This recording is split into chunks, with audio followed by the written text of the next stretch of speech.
So hello guys, so welcome back to my channel, and today we are gonna unbox the 6x6.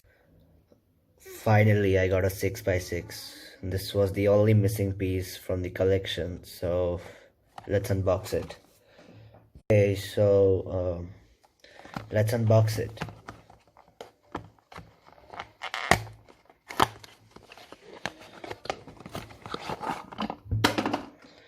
So of course I don't care about the box. So this has a weird kind of texture, as you can see, and I think I've seen this in the Shengo Legend or something. I forgot the name of the 3x3, but it's like that. So, and the inner surface was black, but in this case it's normal. So let us see. Okay, there's a lot of lube on the outside. So I think this is better than most of the 6x6 I have seen. Like most of them get stuck while doing this, and usually when they have a lot of lube on them, they are usually bad. Let's see how the middle layers are. Oh my god. Okay.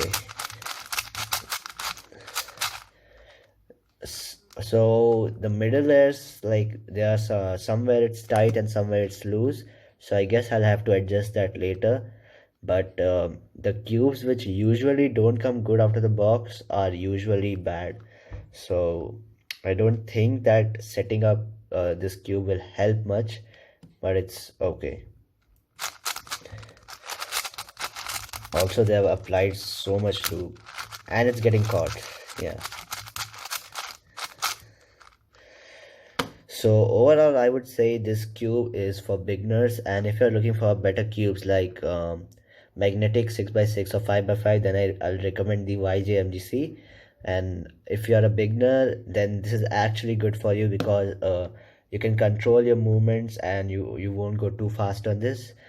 So thank you for watching the video, and please like it, comment on it, share it, and do not forget to subscribe the channel. Thank you. Yay, my collection is completed.